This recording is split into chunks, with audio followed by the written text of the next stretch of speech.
This is Scott Richmond and Arnie Sherman. You're listening to What Do You Know on Newstalk KGVO, AM 1290 and 1015 FM. Hey, Arnie, good morning, and what do you know? Good morning, Scott. You know, today's show is really designed to help me and maybe even help you. Okay. This may be a self-help show that like last week's show wasn't. Yeah, it wasn't. It didn't help me at all. It just made me, we talking about the nookie box just make me feel inadequate. Right. But this week, you know, it's 5 months to the elections. Right. And I know everybody is talking about, you know, the campaigns and all that sort of stuff. And we've been ignoring it, but I don't think we can continue to ignore it because it's such a, you know, it's such a phenomena, and it's a conversation that everybody has every day. But what's our take going to be on it, right? That's always the question. I guess I'm struggling to understand how dark and nasty and vitriolic politics have really become in my lifetime, right? Trump certainly has raised the bar for any campaign in my memory, right? Right. Anyone that is critical of the Donald is attacked as being stupid, ugly, disgusting, or as he likes to call almost everybody, a loser. You're a loser. You know, this isn't presidential talk. This isn't what we're used to hearing from someone who wants to be the leader of the free world. But his base eats it up, and he has statistically won the nomination. His attack of the Fourth Estate recently was beyond the pale. Yes, it's unbelievable. So, you know, supporters on both sides have become more angry. They've become more violent. Facts have become almost inconsequential. You know, many people just don't seem to care if what is claimed is truthful or accurate. Facts, statistics, data have become inconsequential. Yes. It's an emotional campaign. It's a visceral campaign. And so I'm trying to figure out, is this as bad as it's ever been? You know, and there have been campaigns in history that have been pretty ugly. You know, the Adams-Jackson presidential campaign of 1828 was one of the ugliest campaigns. One of my favorite campaigns. Of all time. I mean, there was accusations of adultery, slave trading. Jackson had been court-martialed for shooting, 6 or 8 people as deserters. It's just, I think Adams was accused of selling sex slaves to the Russians when he was the counsel to Russia. I mean, it was a very ugly campaign. Lincoln Douglas. I mean, Douglas called Lincoln hatchet face and ugly. I mean, he did. Racist. He used the Trump-esque. Lincoln called Douglas as round as he was tall because he was a short guy. Right. So there was some nastiness in that game. Hoover Smith. Alfred E. Smith was really the first candidate to run as a Catholic. And they were accusing him of digging a tunnel to the Vatican and taking instructions from the Pope. And, he got killed in the campaign as a result of that. So there have been many. How about all the veiled racism with Obama? Yeah, I mean, it's incredible. It's not veiled. I mean, it's not veiled, right? It's not, but it's just. I mean, as recently as a couple of weeks ago, if you went online, they were calling Michelle Obama a monkey. I mean, that's ugly. That's disgusting. Right. As much as you might be critical of other first wives. Right. That kind of stuff is never, never enter the fray. No. So today our guest is former Congressman Pat Williams. And he's here to try to help me, you, maybe our listeners, to understand what's going on. Most of our listeners probably are familiar with Pat. You're newer to the state, but he was our congressman for 9 terms, from 79 to 97. Before that, he worked in the Montana House of Representatives. He was an executive assistant to Congressman John Melcher. He's been out of elected office for almost 20 years, so he has a good overview perspective. Right. He served on many important committees, including budget. For the last 20 years, he's been focusing on working at the Center for the Rocky Mountain West and other initiatives geared towards protecting the wilderness and He's been a good advocate on a number of issues, and I thought it would be a good person who could help me, you, listeners Makes sense. make sense of what's going on. Are we overreacting? Is social media just starved for stuff and love someone like the Donald so much that they've, created a monster and now they continue to feed the monster? Is there so much anger in America? Is everything that's being promoted on, mainstream and alternative media? How reflective is that of what's really happening in America? I knew we had a problem when, what was it? CNN's Dana Bash broke into a report with I think it was Nancy Pelosi or someone like that, when there was a Justin Bieber crash, right, and arrest in Miami. That, no pun intended, trumped real news or what was political coverage. Well, so everything's been it's upside down. It's bizarro world. Well, as representative of the media, right, as we are, I mean, you understand that the Kardashians are more important to follow than any foreign leader, for sure. Right. I mean, more people know more about the Kardashians than they would the Prime Minister of the UK or anybody out there, unless they're lunatics, or unless they are so strident like the premier of North Korea or Vladimir Putin or somebody that's an enemy. Then you pay attention to the enemies. We don't know what nobody can name who the head of Denmark is or who's leading South Africa anymore. I mean, we know more about Justin Bieber and the Kardashians. There's no putting the genie back in the bottle. No. However, you are starting to see some media outlets really kind of eschew that type of content and subject matter for more serious-minded content and subject matter, and maybe there's a way of tempering that the world of the drive-by shooting type coverage. Wishful thinking. Well, it's a choice. Right, it's a choice. It's what you choose to listen to and read. Well, it's like an automobile accident. No one wants to be in one, and no one really likes to watch them. Right. But we all do, right? Absolutely. When it says on TV, do not watch this, could be graphic, you don't turn it off. Right. Most people watch it. They want to see the accident.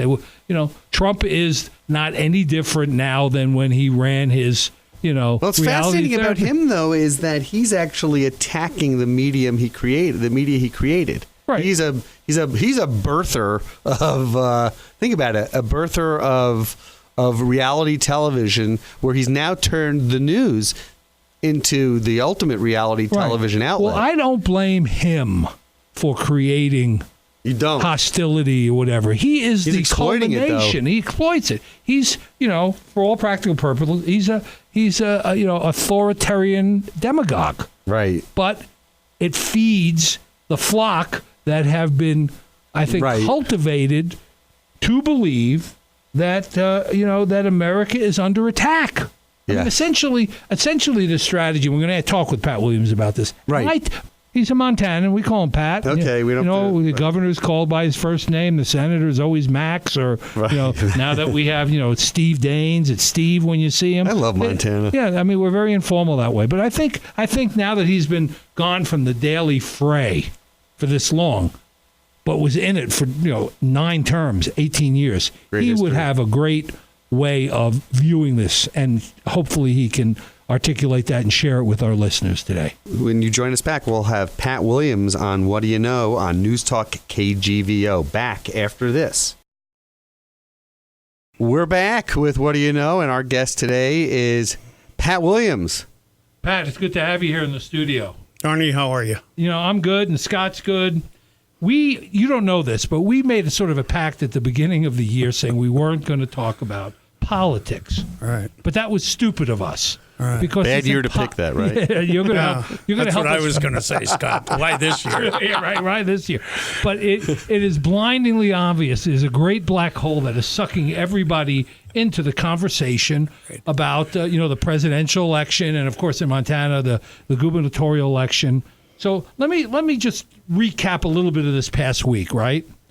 Trump went after a U.S. federal judge, right? A U.S. District Court judge, Judge Curiel, and said he couldn't be unbiased because he was Mexican. In response to that, Lindsey Graham, who is no moderate or even liberal, I mean he's been the senator from South Carolina, Republican senator for 13 years, said that that comment was the most un-American thing a politician has said since Joe McCarthy, right? So that happened. Senator Kirk from Illinois, unendorsed presidential candidate, right? So you have all of that going on. Trump is speaking to a crowd during this past week, and he points to an Afro-American in the audience and says, "Look over there. That's my African-American." This stuff is kind of, unheard of. You got the Speaker of the House disavowing the candidate, the presumptive candidate for the Republican Party. So, with that lead-in, what's your reaction to what's going on? Is in your political career, you spent 9 terms in Congress. Have you seen anything like this before? No, not in a presidential race. I personally think that most presidential races are fairly interesting without getting weird. Right. This one has gotten interesting, not because it's a really good presidential race, but because it's a weird one. And we got 5 more months of this before the election. We got a little left to go. Right. Yeah. Trump is a hip shooter, and frankly, his mouth's a little bigger than his brain, in my opinion. And I know Donald Trump. How do you know him? Well, I had boxing reform legislation when I was in the Congress, just trying to control guys like Don King, if you remember Don King, and the money they were taking from fighters like Muhammad Ali. Anyhow, I was trying to stem some of those irregularities, if nothing else. What year was that? Oh, what years? That was in the late '80s and early '90s. Did that legislation pass? Yeah. Well, a piece of legislation passed, not as strong as I wanted, but I got a call one day and said, Congressman Williams, I'm with the Donald Trump organization, and Mr. Trump would like you to come up and have dinner with him and go to a prize fight. So I went up, and the Speaker of the House came along, and I think 2 other members and myself, and we had dinner with Trump, and he monopolized the whole conversation, which I suppose would have been okay, except he monopolized it in this really intriguing way in which it began to appear after about 20 minutes of listening to him that he had to talk about himself. Right. He had to talk about himself. And he couldn't let anybody else talk about anything they wanted. He would literally interrupt you rudely and bring it back to himself. I came away from that dinner and that fight. I was invited again to go up with him, but frankly, I just didn't like the guy. And I thought, no, I'm not going back up to listen to him tell me how great he is. But I think there's something wrong with Donald Trump. Really? I think mentally there's something wrong with him. And that's 20 years or so ago. So he's refined this self-aggrandizement to an art form and to some extent. Right. Yeah, but But what does it mean that he's been able to get through? Well, he was in with a dozen other members, right? A dozen other candidates, none of whom could quite get what he got. Now, he didn't get a real majority, 50% of the vote among Republican voters. He was getting, 25, 35%. Right. So what it said was, I suppose, that 30% of Republican voters in those states actually like a guy like Donald Trump. Mm-hmm. Now, they claim it's because they say, well, Donald says what he means.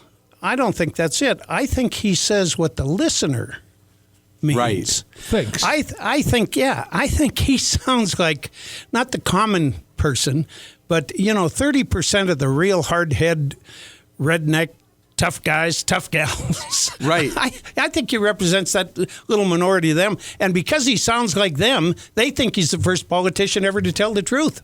Right. Is that right? So he's plucking the responsive cord. He's basically saying what they want to hear. Is there also a sense that you think there's an arrogancy?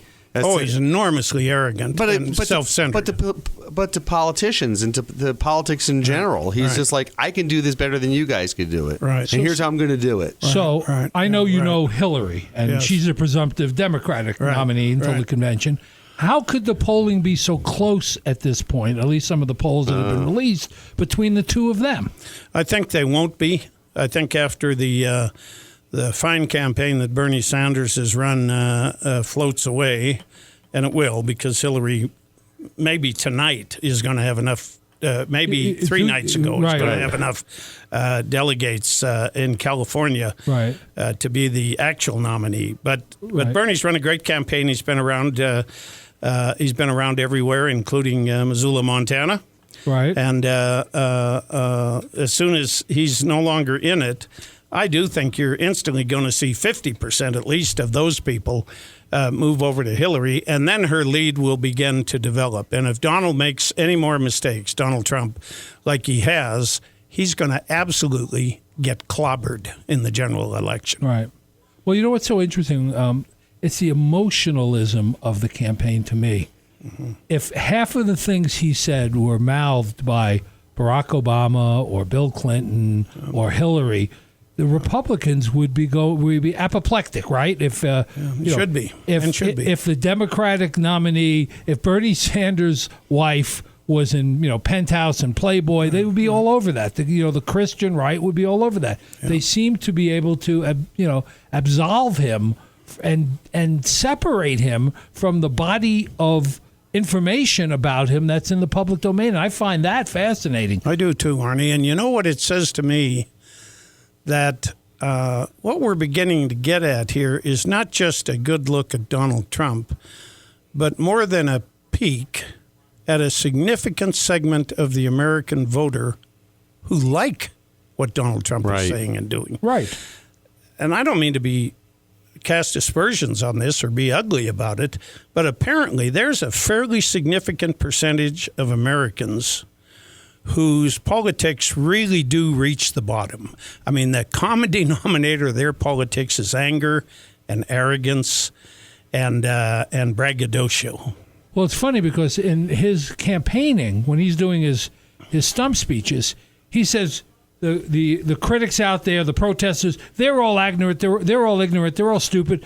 And in fact, it may be his support. That's reflective more of his supporters than the people that are, in opposition to him.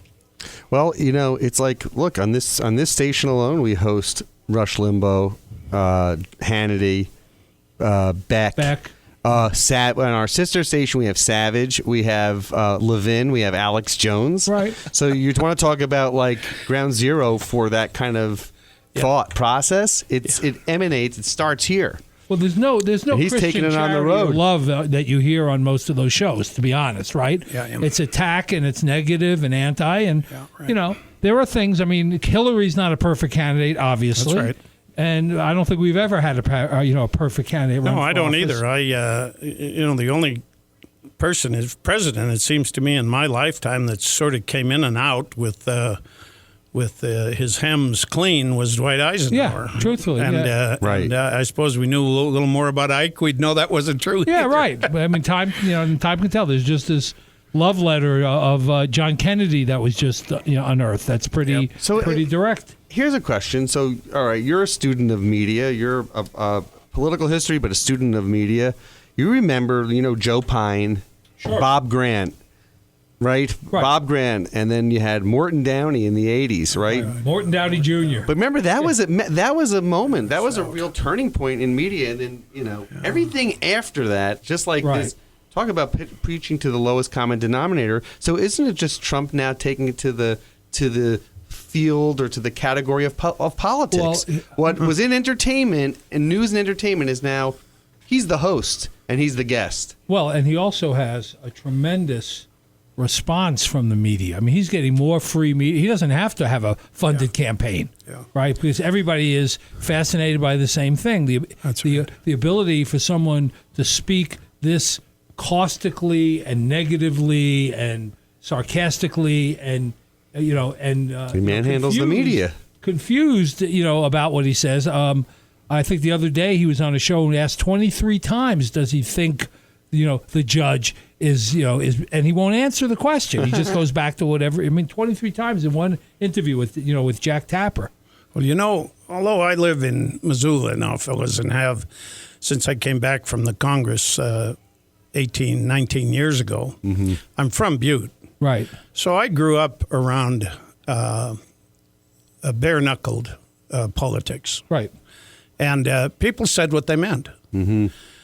But even then, and even over there was a certain appreciation for decorum, honesty, and knowledge about politics, about policy that people in Butte required. Sure. Now, they liked the occasional off-colored joke. They didn't even mind if one politician called another a dirty name in public. That didn't bother them much. But they didn't want to sink much lower than that. Right. And unfortunately, we're seeing a lot of people in the country who appear to enjoy politicians who can sink lower than that. And I think the thing about Morton Downey Jr. and the shouting and the cigarette smoke and the screaming at his fans on the radio and TV, I hadn't thought about it. I do think that was part of unmasking of the way maybe some people really are. Yeah. Well, what is unprecedented, beside how low it can go and how facts are irrelevant, and is I think the real issue when you look at at Donald is that all of the leadership of his own party have disavowed him in one form or another in public. Have you ever seen a situation where Newt Gingrich and the Speaker of the House and the Majority Leader and all of them have said the guy's a racist? Yeah. I mean, how do you say that the presumptive nominee for the presidency of the United States is a racist? Yeah, your own party leadership. I feel like we're watching an Italian Parliament type deal. Yeah, right. Where there's just characters everywhere. This is not just a Democratic issue. I mean, the own party. I mean, the conservatives and the leadership of his own party are perplexed and don't know what to do. Well, and it's very difficult. I used to be one of those, what they refer to now as down ticket candidates. In other words, you're running in a presidential year, but you're running for something obviously below the presidency. In my case, it was the U.S. House of Representatives. The way my candidate or the nominee for president talked and acted affected how many votes I'd get. Right. Because people would say to me, do you agree with that? Right. And you had to say yes or no and tell them why. Well, I wouldn't want to be a Republican right now be down ballot and have my constituents saying to me, Pat, do you agree with this thing that Trump is saying about this judge or all of the other things, including women, that he said things about? I wouldn't want to be down ballot from this guy. Right. He's peeling votes off of Republicans. So is he also bringing down?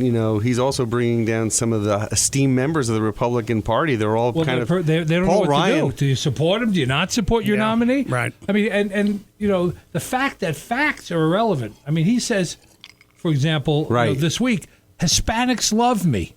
He ran in Puerto Rico and got 13% of the vote, and he was the only active candidate who pulled out 4 months ago. Marco Rubio got 75%. Yeah, 75. He says, well, I hire them. I've been hiring them all my life. Those Mexicans, they all love me. Oh, man. Our guest is Pat Williams on What Do You Know here on KGVO. Pat, switching gears for a second. So you spent almost 20 years in Washington.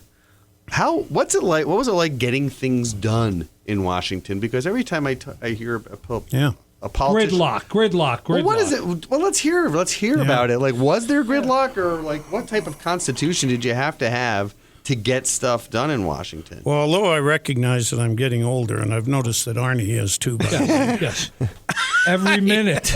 Good looking. I was there not all that long ago. At least to me, 18, 20, 25 years didn't seem that long ago. And we got along. Mm-hmm. Members of Congress got along.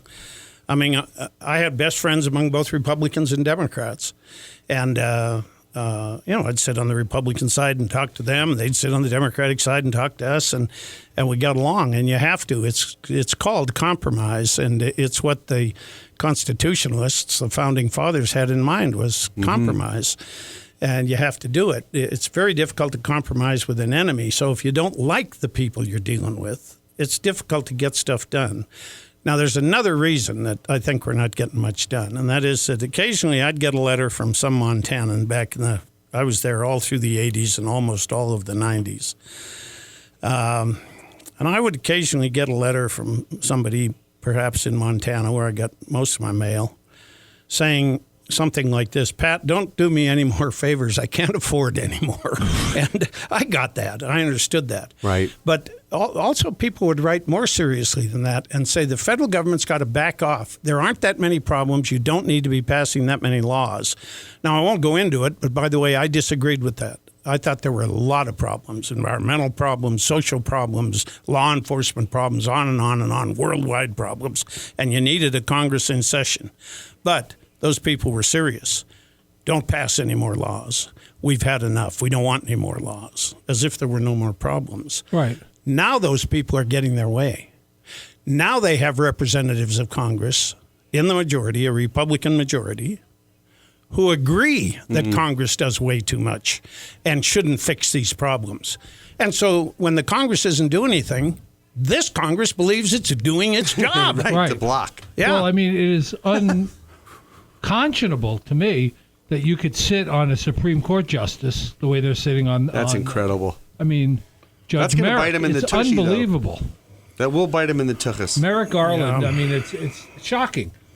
Yeah, it really is. You know, if Obama had appointed a hard liberal, then you might say, oh, he stepped out a Right. little bit too far. But this guy's a moderate. Either side could take him.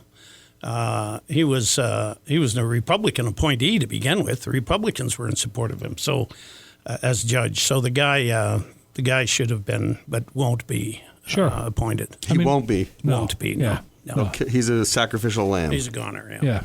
I mean, I even remember when the late Conrad Burns and Hillary Clinton co-sponsored legislation together. Yep. That would not happen in this current environment. No, it wouldn't. And Conrad and I were really, really good friends. Really good friends. And I was sure sorry to find out that Conrad had passed. I know, but I mean, he wouldn't approve of what. No, he wouldn't. This. No.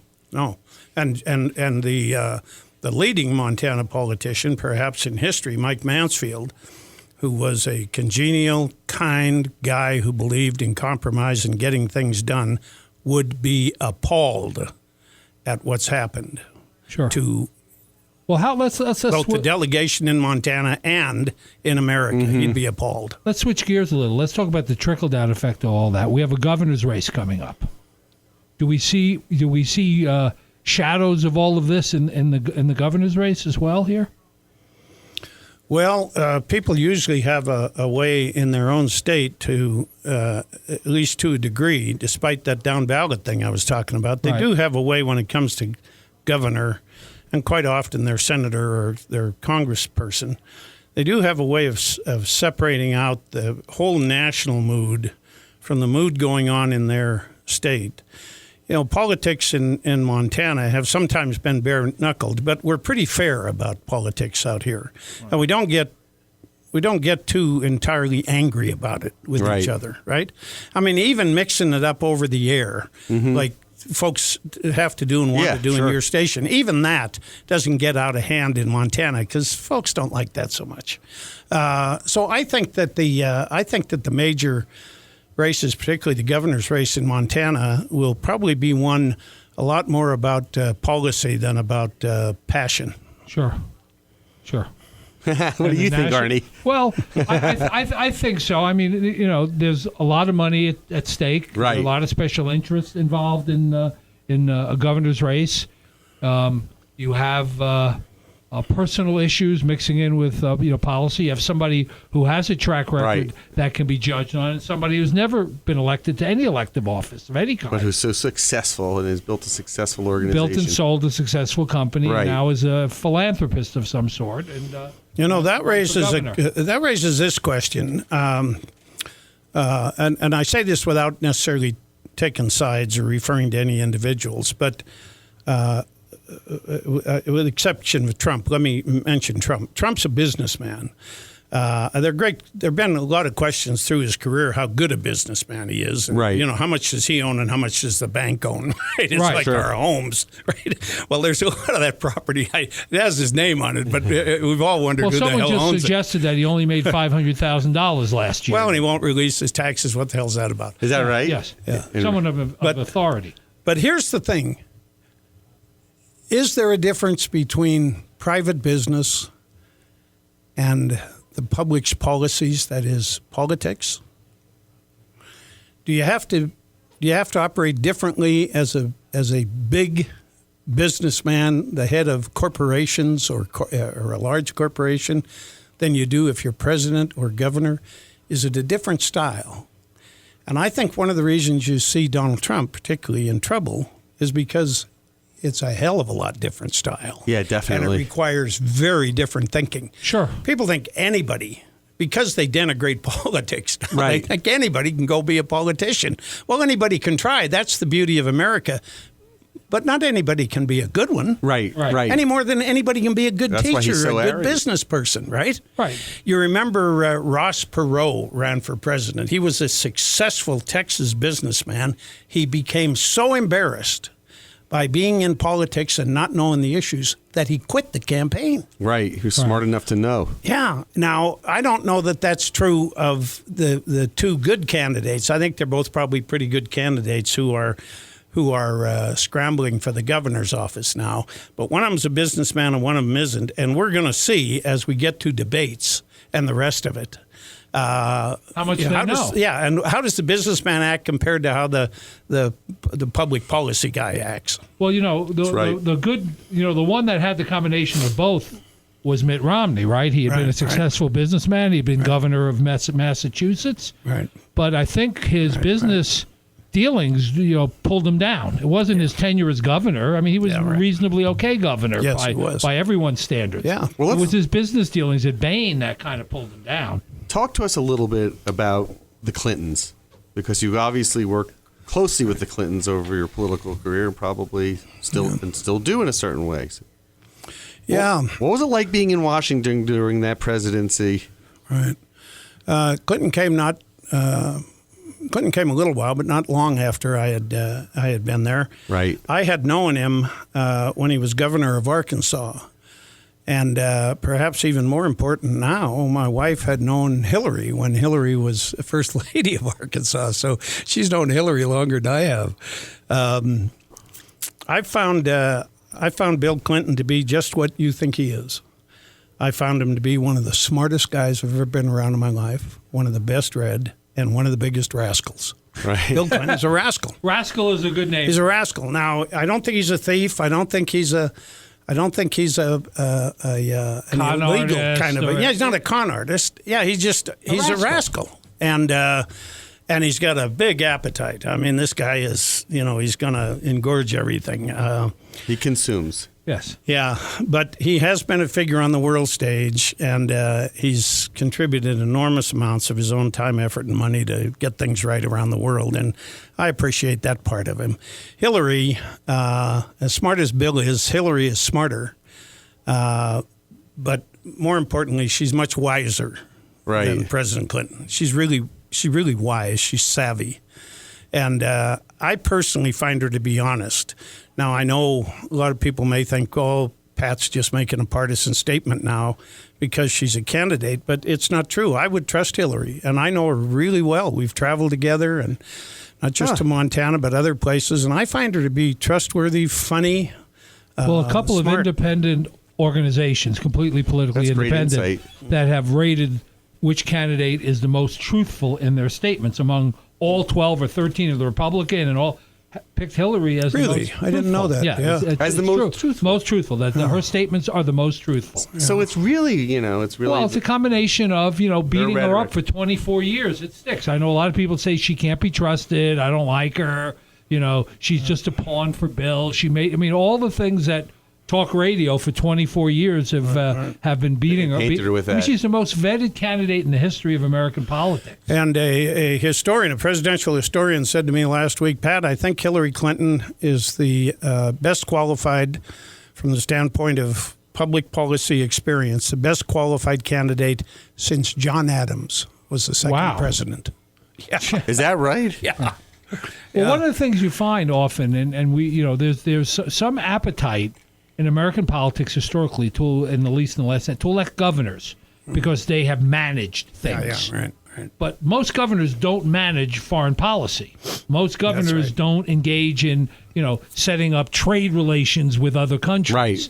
They're not involved in, in moving militaries around and all that sort of thing. Yeah. And it's a completely different world between being in the private business, being in state government, and then having to legislate and be the commander-in-chief in Washington, D.C. in a global world. Yeah. Well, it's interesting because I think that she does come across as probably the most, I think, trustworthy. She's been painted with that brush. But the other thing about her that I found really refreshing was last week when she was faced with the conversation of, like, how do you look at Trump And, when she was talking about the foreign policy, she took a beat. She didn't just rush out and come out and say, this is who Trump is. She really took a beat, and I think that broke through. I think that was the chink in the armor. I hate to say it, but that was one of the first dominoes to go with him, and now it's been a week of, or 2 weeks of. Well, if the two presumptive nominees are the candidates, those debates will be very heavily watched by Americans. They will. They'll want to see the Hillary versus the Donald. We'll what is Donald going to do to Hillary in those debates? What is he going to bring up? How is he going to? Doesn't he have to follow what the way he's been? What else does he have? Right. We know what his ammunition is. He's going to walk out on the stage. It's very uncomfortable. And he's going to say what he said all week, which is, if I'm president, I'm going to put her in jail. Because she's a criminal. Okay, so he'll talk about jail, her in jail, and she's not to be trusted. Will he talk about Bill Clinton? He'll talk about the rascal? Sure, he'll talk about the rascal and how she could stand there and let him do that. She sort of, empowered him. Enabler. She empowered him. She's an enabler. He'll do that. And what's her retort to that? Well, you've had 3 wives. No. She will not get down and do that. I don't think. No. She doesn't have to. She's deft. She doesn't need to play. Because that's what everybody does. You take the bait, and she won't take that bait. There's no winning for her. There's an old adage. Is that right, Pat? As you know, Pat, in politics, about getting in the mud with the pig. Yeah, right. You get dirty, you get all muddy, and the pig likes it. Right. Right? That's what reminds me with He's going to undo himself. That's what's going to happen. Is he's going to be judged by the American people. He's already people. started. The people he is what he is. He is what he is. He Right. can't change himself. You see what he is. I mean, he's not going to. Yeah, we keep waiting for Donald to come out with a different cloak and a hat on, and Not gonna happen. He's the guy in the blue suit with the red tie. That's who he is. When they ask him who his primary consultant is, he says himself. Yeah. So why is he going to change that? They're trying to change him. I mean, there's pandemonium, I think, on the campaign staff. They keep bringing in senior political operatives, and they realize that they don't have any access or influence over the candidate. Yeah, I think the best job in America right now is be Donald Trump's speechwriter. Yeah, you don't have to put a word on paper. Yeah, he's never going to read it. Pat, what were some of your what are some of your good memories from Washington? Spending time in Washington. What did you like about being in Washington? I went to college there. So you did? Where'd you go? At GW. GW, great school. Oh, it was great wonderful. School. Yeah, I was right in your neighborhood, or the whole. Yeah, sure, of course. Georgetown's a wonderful place. It is. Yeah. It's great. I like the city. I think the city gets a bad rap. Yes. And it's a lovely, as you know, it's a lovely, low city on the banks of the Potomac River. I mean, gleaming white from the marble. Does it have problems? Yeah, it has a lot of problems because it has poverty, particularly among people of color back there. A lot of poverty. It's a little less than it used to be, but it's still there. Particularly in some of the inner city part of the city. But I thought it was a lovely city. Harry Truman once said, if you want a friend in Washington, buy a dog. Yes, that's right. And he was, here all these years later, Truman's still right about that. It's not a place for deep friendships unless, that is, if you're serving there. Sure. Either in the military or an administration or the Congress. It's not a place where you can make real good friends because, frankly, you work long hours and then you go home at night, and on weekends you go back. If you're in Congress, you go back to your state. Is that right? And how did you get back around. from Washington on the weekends? Well, when I first got there, I'll give you the trip. When I first got there, I would fly from Washington to either Baltimore or Philadelphia. Uh-huh. I'd fly from there to Minneapolis. Oh. I'd fly from there to Bismarck. A plane change twice, and then to a city in Montana, and the round trip was 21 and a half hours. Gee. Oh. Now you can go around the world in 21 and a half hours. Now you can get there in 6.5, 7 hours. I misstated that, folks. The round trip was 18 and a half hours. Okay. Sorry, Well, 18 and a half So hours. two A day. connectors. Took a day, yeah. Wow. Half out of one day and half out of another. Now, I could come home on a Friday. Right. And then I'd probably have to go back on a Sunday for Monday beginning, which is what we did back then. We worked Monday to Friday. So you figure 1 day in the air and a day and a half on the ground. And I did that weekend after weekend after weekend. Sure. And then when I got home, I wasn't really where I had to be. I had to drive to somewhere else, I'd fly to the airport and drive up to another city. Well, in Congress, you're campaigning all the time because you have to be elected every 2 years. Yeah, well, you only have a 2-year term. So tell us, he was there for the Reagan era and for the Bush era. So yeah. what was that like? Well, you were there when he got shot. Yeah, I was. I wasn't far away from where he got shot, by the way, when that tragedy occurred. At the Hilton, yeah, the Uptown Hilton. What was Washington like when in the Reagan era? Right. Versus it was no longer a quiet city.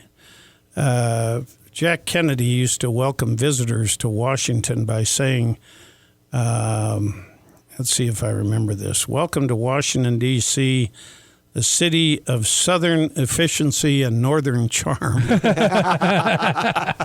Yes. They're not going to take that person. And hey,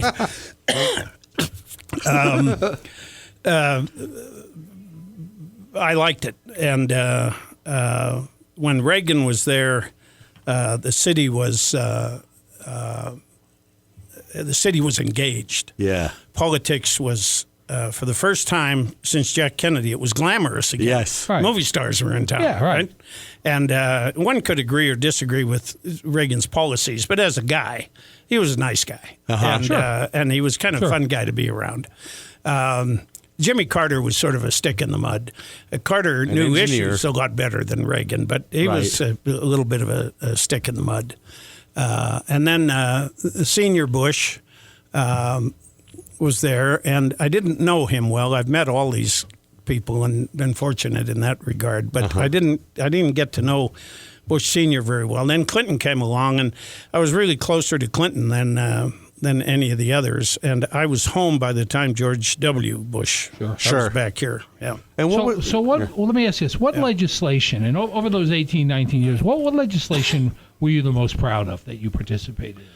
Yeah, I don't know that there was one piece, Arnie, but I had a bill that created an entitlement. You know, God protect us from the cost of any more entitlements, but entitlements are very important in this country, like Social Security and Medicare and Medicaid and a lot of farm payments.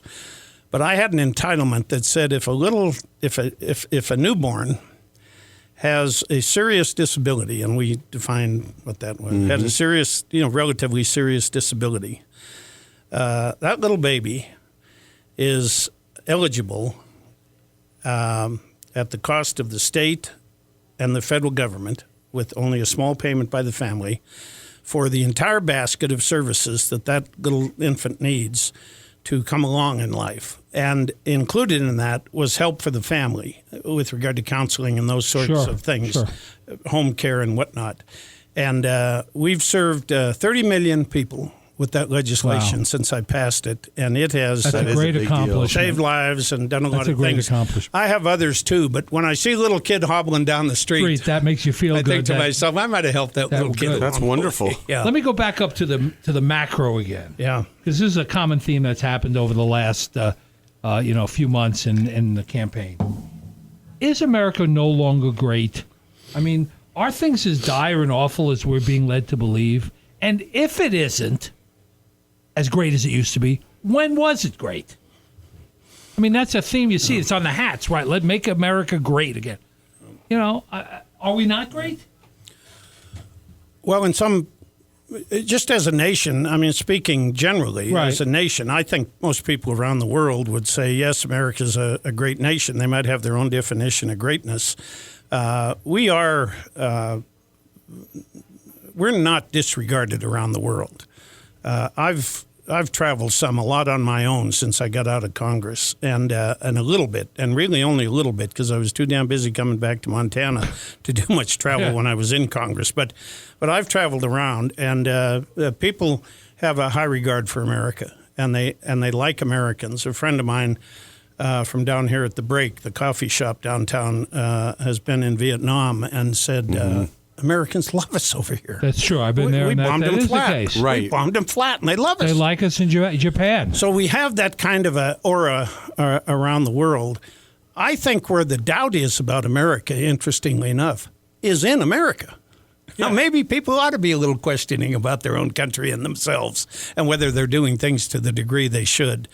But the notion that America is not a leader or has not been generous or is not a place where our ideals and our gold both glitter.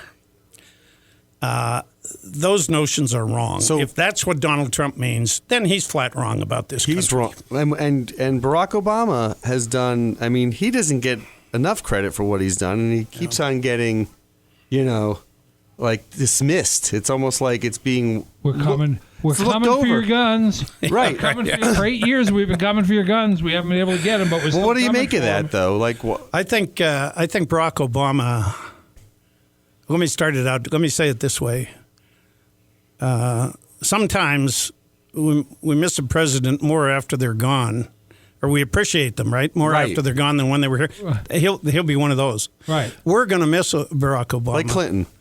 Yeah, we're going to say, well, wait a minute. Yeah, things weren't that bad under this guy. He got us out of that recession that almost tumbled us into a 1930-style depression. Right. The Right. stock He got market's us at out of it. 18,000. We killed, Bin Laden. And you know what I like about the guy is his style. I mean, when he comes up and down those steps of Air Force One, he's vigorous, he's young, he's got a silhouette. It's like Jack Kennedy. Right. Yes. And while that may or may not be terribly important in the presidency, it is something that I think brings a real shine to the nation to have a leader Right. that looks and acts like a Barack leader. Obama. Yeah. Well, and like he does. I mean, I read, with almost tears in my eyes, I read his statement about Muhammad Ali. Oh, that he wasn't that read. great? And it was eloquent. So let me tell you, Yeah. I got a call one day from a guy named Angelo Dundee, who was a corner that, man. yeah. Oh, yeah. And he said, Congressman, it's Angelo. Well, I only knew one Angelo. So, hey, Dundee, how you doing? He said, pretty good. I'm going to be downtown with the champ. You want to meet us at such and such a school? I said, yeah, what time are you going to be there? Well, we're always late, but, sometime between, 1 and 2 or 2 and 3, whatever it was. So I go down, I wait a while, and pretty soon the entourage shows up. There they are, and Angela takes me over and reintroduces me to Ali, who kind of sort of remembers me.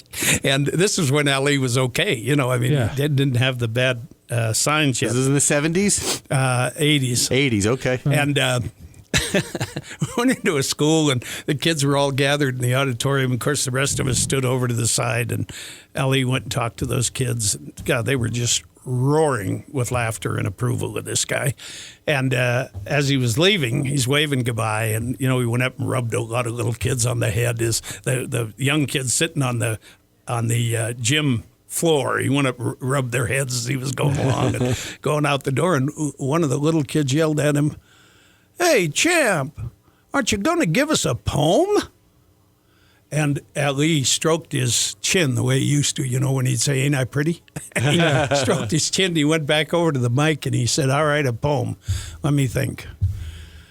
And he could make them up on the quick. Yeah, I used to hear him do it. And he said, here's the poem. He said, all right, here's the poem. Pay attention now. He said, pay attention and stay in school. If they can make penicillin out of bread, they can make something out of you. He used that a few times in his career, that line, which was great. I loved it. That is good. Yeah. And so... You should say that to Howard Cosell. Howard, if they could make penicillin out of bread, The they videos could are make great. something out of you. I made something out of you. Tell us what you think.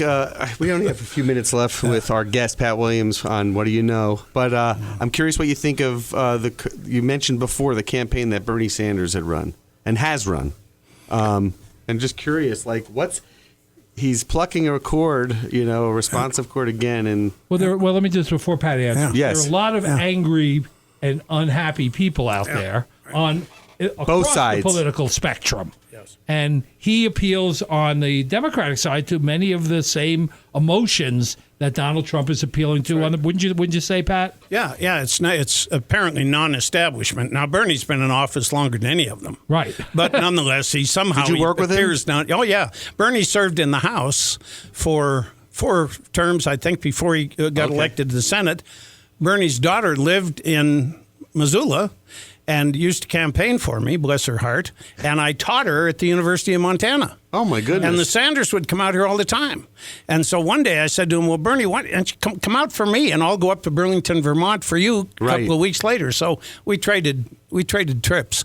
And I like Bernie a lot. I really do. I like him a lot. He couldn't get a lot done because Bernie, frankly, is not a team player. You know, he was a socialist. Right. Right. And he would, what they call, caucus with the Democrats to add to the Democrat majority, but he was his own party. He was a socialist party. Right. And so, you know, he didn't try to involve himself in the other parties to the point where he could put coalitions together to get things done. So people sort of ignored Bernie, to be truthful with you, and he Sure. didn't care. Is that part of the reason, in some ways, why the superdelegates Yeah, aren't absolutely. going his way, because he wasn't a team player? Yeah, and look, I like Bernie, but, you know, from the standpoint of this interview, Bernie's a grump. Right. He's just a grouchy old guy. Right. And when I knew him, he was a grouchy middle-aged guy. Right, That's right. how he is. Right, well, he and was people seven- didn't like that. So now he's... So what's his end game, you know. though? Was it just to have the conversation, to start the conversation? He's getting. I mean, he Yeah, has a obviously lot of thinks so. delegates. He had a wants lot of to make people a vote for him. difference. He wants to to make a difference. So what happens then with Bernie? And Well, he gets people put on the platform committee, and it changes some of the some of the policy. I mean, he did not. He has Right. not closed the door to serving on a ticket with Hillary and maybe being vice president or being in the administration. And he certainly appeals, which is very interesting for being the oldest candidate and the longest tenured candidate, to the millennials, and very strongly. I mean, That it's is amazing incredible. to me. He's their grandpa. That's Grandpa. That's right. It's like crotchety old Grandpa that used to go listen to. he's and sit hip, in his though. lap. He's a hipster. I Yeah. like him. I have high regard for Bernie. I like him. I personally think that just due to experience and sort of the way she deals with people, that Hillary'd be a much better president. But I got to say, I Hats off to him. like Bernie. Right. Anybody that can be played by Larry David on Saturday Night Live as well has to be. 'Cause, you know, I don't you know gotta whether give it's stroke. Bernie or Larry that should run for vice I president. know. I mean, they're both grouches, right? I mean, they're perfectly suited for each other. So we should do some predictions, right? Can we do Yeah. predictions? Yeah, we can do some I predictions. want to know who Pat thinks will the Hillary's running mate will be. Yeah, I'm lost. No, I'm lost on it. I don't know. I mean, I don't even. I don't even have an idea that might. If you were to cast for her running Right. mate, who would it be? What type of individual? Yeah, I would. I think she should choose. I think she should choose a man. Just because being the first woman, Right. and then I having agree. the first all-female ticket. They're just people who won't Not go Elizabeth for that. Warren. Whether they should or not, they won't. Right. Go for Somebody like Elizabeth Warren wouldn't be. And I do think that She won't do that probably if she could pick a really wise younger person of color, America Cory Booker? is Cory Booker. There are a number of Hispanics in and out of Mayor the of Congress. San Antonio. Yes, Castro. Yeah. Not the name I'd choose. No. If I was Although we wouldn't maybe have that's what- chosen Barack Hussein Obama either. That's what he said. If my mom knew I was going to run for president, she might have left the name Hussein out. Right. That's right. but Castro or Booker. Right. And who do you think Donald would take? Trump. I mean, a lot of people are going to turn him down that Yeah, maybe would have considered him. All right. Yeah. No, I'm on both sides. I'm lost, and it's really the first time in presidential campaigns. I always have a choice for vice president, but this time I don't know on either ticket. Sure. Yeah. I would say on the Democratic side, I would see there's upside to making Bernie the vice president if they could hammer out an agreement, because you keep a number of the people that support him, involved and engaged in the process. Right. Interesting. Bernie's problem is that he doesn't run well in those precincts where there are a lot of neighborhoods with people of color. Right.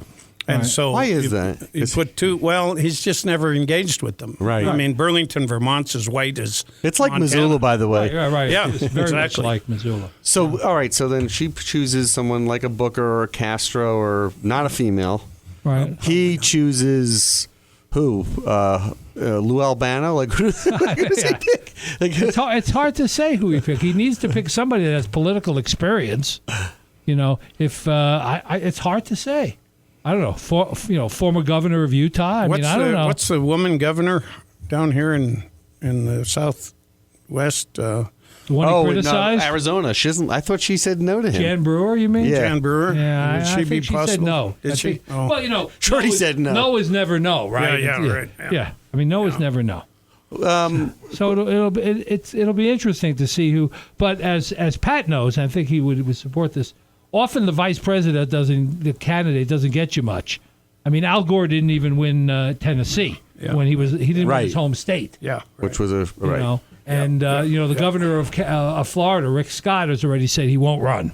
Right. You know, so because Trump's probably not going to win Florida. I think the days come when you no longer try to pick somebody who can win a state. Right. You pick somebody who can win you ethnicity, right. nationalities. Right. You see what I'm? Yeah, geographic. It's all and- cross border, So if you're doing Cultural. that, then you want a Hispanic on Social. the ticket, right? Probably. Pretty much Yeah. at this point. or maybe a black. Somebody said to me, Hispanics turn out better than blacks. If she puts a black person on the ticket, she'll get a bigger black turnout. She puts a Hispanic person on the ticket, it'll be the same turnout she'll get even without one. That's I right. don't know, but I mean, I that's heard an interesting way to look at it. I mean, it all gets down to the demographics and Sure. and how you put all of that together. And we'll see over the next few weeks. Exactly. In our final moments, Arnie, Yes. let's switch gears. Let's move away from presidential politics. Let's talk about Pat. Two things. One is, what type of home were you raised in Butte? Like, would your parents like Tell them the story about your grandmother. I love that story. Coming over from Ireland. show? The one coming over from Ireland. That story. I forget, Arnie. There's 3 or 4 of them. I forget what the hell. The one where she said, Were your parents go right through America and go to Butte.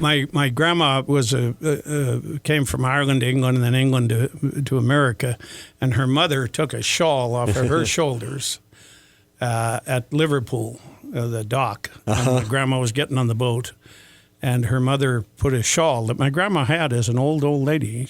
Kept it. I have it now. Wow. And she used to say to us, now, children, my grandma would tell us a story. She said, this is the shawl that me lovely mommy, as she called her, me lovely mommy, took off of her shoulders, Irish accent, and put it on mine. And patting me on the head, but looking at my daddy, she said, now remember, Lizzie, that was the little girl's name, wear this shawl. It'll keep you warm on the boat. And remember, when you get to the New World, don't stop in America. You go straight to Butte, Montana. I love that story.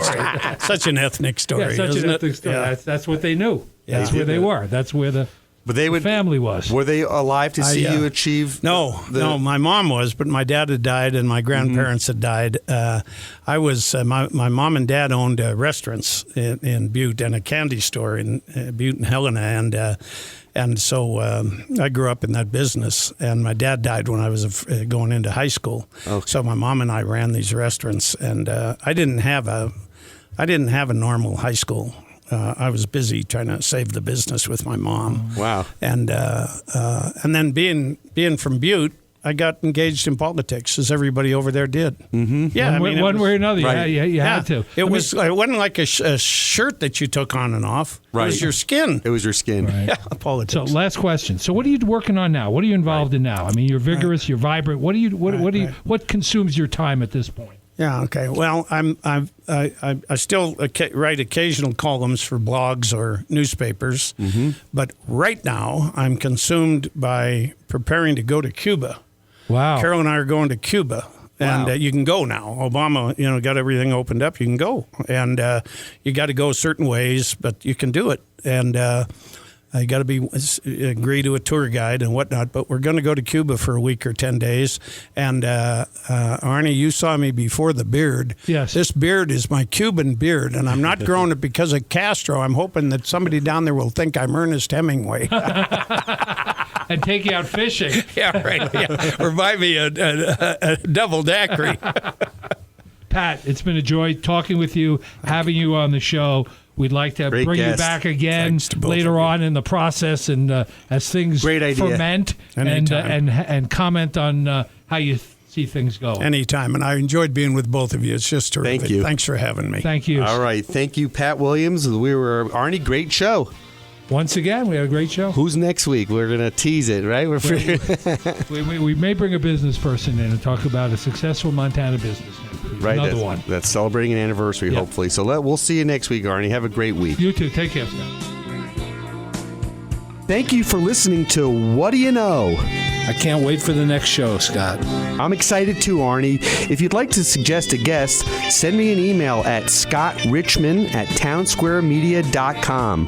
We'll see you next week. And thanks for listening to Newstalk KGVO, AM 1290, 1015 FM, and newstalkkgvo.com.